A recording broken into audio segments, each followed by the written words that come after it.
मेरे घर में गेस्ट आने वाले होते हैं, कोई पार्टी होती है, तो मैं ये वाले गुलाब जामुन बनाती हूँ क्योंकि इनको बनाना आसान है और 1 कप मिल्क पाउडर में 1 केजी गुलाब जामुन बन जाते हैं।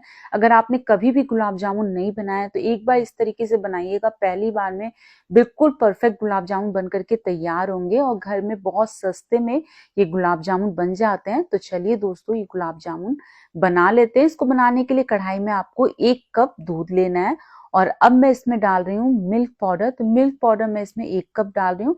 जितना आपने दूध लिया उतना ही आपको मिल्क पाउडर डालना है। साथ में 2 बड़ा चम्मच इसके अंदर सूजी डाल रही हूँ। सूजी भी आप कोई सी भी डाल सकते हैं। 1 बड़ा चम्मच मैंने इसके अंदर घी डाला। अब क्या करना है, इन सभी चीजों को मिक्स करना है और गैस इस समय बिल्कुल बंद रखिएगा। बंद गैस में ही आपको पहले सभी चीजों को अच्छे से मिक्स कर लेना है। सभी चीजें मिक्स हो गई हैं। इस समय मैंने गैस को ऑन कर दिया है।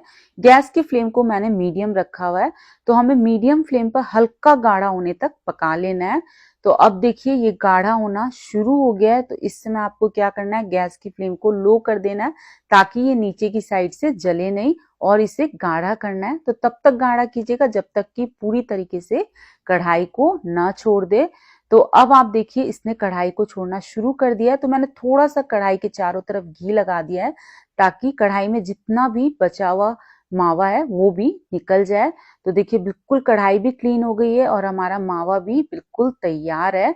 तो मैंने इसे कढ़ाई से निकाल करके एक बड़े से बर्तन में डाल दिया और इसे एक बार अच्छे से स्पैचुला से या फिर किसी भी चम्मच से मिक्स कर लेंगे और इसे ठंडा होने के लिए रख देंगे। तो जब तक ये हल्का सा ठंडा हो रहा है हम चाशनी तैयार करेंगे। तो कढ़ाई में मैंने 1.5 कप चीनी डाली है और अब मैं इसके अंदर 1.5 कप पानी डाल रही हूँ। तो जितनी आप चीनी लेते हैं उतना ही आपको पानी डालना है क्योंकि जो गुलाब जामुन की चाशनी होती है वो पतली होती है। और अब हमें बीच बीच में चलाते हुए चीनी के घुलने तक पका लेना है। तो इस समय देखिए चीनी पूरी तरीके से घुल गई है। तो मैं इसमें 4 इलायची डाल रही हूँ और अब हमें क्या करना है, इसे 3 से 4 मिनट के लिए उबलने देना है। इसको उबलते हुए 3 से 4 मिनट हो गए।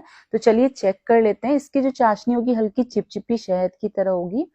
तो ये शहद की तरह चिपचिपी हो गई है। गैस को मैंने बंद कर दिया। अब चाशनी को साइड में रख देते हैं और इधर जो हमने मिक्सचर ठंडा होने के लिए रखा था वो हल्का ठंडा हो गया है। तो एक बार हाथ से अच्छे से मिक्स कर लेंगे। बहुत ज्यादा इसे मसलने की जरूरत नहीं है, बस आप हाथ से अच्छे से मिक्स कर लीजिए। तो जब मैं इसे मिक्स कर रही हूँ तो देखिए हाथ में बहुत ज्यादा चिपक रहा है, यानी इसमें बाइंडिंग की जरूरत है। तो मैं बाइंडिंग के लिए इसमें 3 बड़े चम्मच मैदा डाल रही हूँ। साथ में 1 छोटा चम्मच मैंने इलायची का पाउडर डाला है और अब हम इसके अंदर बेकिंग पाउडर डालेंगे। तो इसमें आधा छोटा चम्मच हमें बेकिंग पाउडर डालना है। इस बात का ध्यान रखिएगा कि बेकिंग सोडा नहीं, बेकिंग पाउडर डालना है। अब बेकिंग पाउडर अच्छे से मिक्स हो जाए इसके लिए मैंने 1 चम्मच इसके ऊपर पानी डाला है। अब सभी चीजों को अच्छे से मिक्स कर लेना है। तो इसे हल्का हल्के हाथों से इसे मिक्स कर लेंगे। तो बहुत ज्यादा इसे मसलने की जरूरत नहीं है, बस सभी चीजें अच्छे से मिक्स हो जानी चाहिए। तो सभी चीजें अच्छे से मिक्स हो गई हैं। तो हमारा गुलाब जामुन का डो बिल्कुल तैयार है। इसके मैंने 4 हिस्से कर लिए हैं और अब हमें क्या करना है, इसके छोटे छोटे से बॉल्स बनाने हैं। तो इसके लिए छोटी छोटी सी लोइयां हम तोड़ लेंगे। तो हमारे सारे गुलाब जामुन एक समान बन करके तैयार हो, इसके लिए पहले ही सारी लोइयां तोड़ लीजिए। और लोइयों को तोड़ने के बाद आपको इस तरीके से हाथ में एक एक लोई को लेना है, हल्का सा हथेलियों के बीच रख करके प्रेस कीजिए, उसके बाद उसे रोल कीजिए। तो बिल्कुल स्मूथ बॉल्स बन करके तैयार होंगे। इस बात का ध्यान रखिएगा कि इसमें क्रैक्स बिल्कुल नहीं आने चाहिए। तो देखिए सारे बॉल्स बन करके तैयार है। तो चलिए अब हम फ्राई करेंगे। इनको फ्राई करने के लिए तेल मैंने पहले से गर्म होने रख दिया था। तो सबसे पहले एक छोटा सा बॉल को फ्राई करके देखेंगे। तो डालने के बाद देखिए इसमें हल्के हल्के से बबल्स आ रहे हैं, यानी कि तेल हमारा बिल्कुल परफेक्टली गर्म है।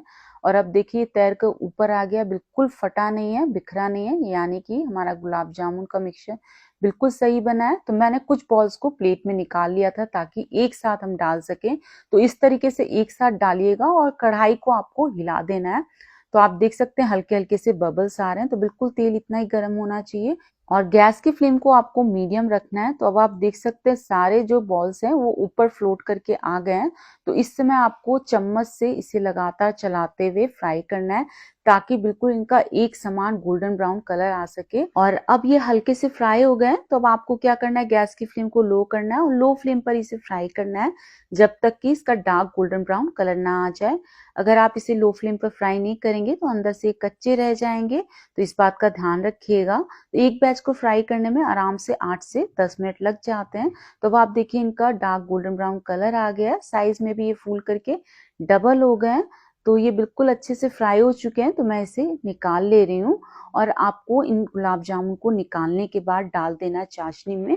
तो इसके लिए इस समय जो चाशनी है वो गर्म होनी चाहिए। अगर आपकी चाशनी ठंडी हो गई है तो उसे पहले गर्म कर लीजिए, उसके बाद इन बॉल्स को डालिए।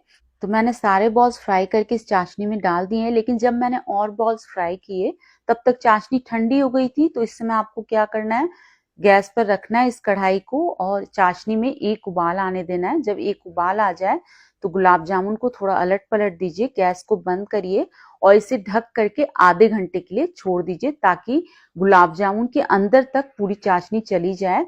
और जब हम इस तरीके से चाशनी को गर्म करते हैं तो क्या होता है कि गुलाब जामुन को चाशनी में बहुत देर रखने की जरूरत नहीं पड़ती है। तो सिर्फ आधे ही घंटे हुए थे और गुलाब जामुन हमारे बिल्कुल खाने के लिए तैयार है। बहुत ही सॉफ्ट, बहुत रसीले गुलाब जामुन बने। आप इसे गर्मा गर्म भी खा सकते हैं, ठंडे करके भी खा सकते हैं। तो फ्रेंड्स, अगर आपको गुलाब जामुन की रेसिपी पसंद आई हो तो प्लीज लाइक शेयर सब्सक्राइब करना ना भूलें।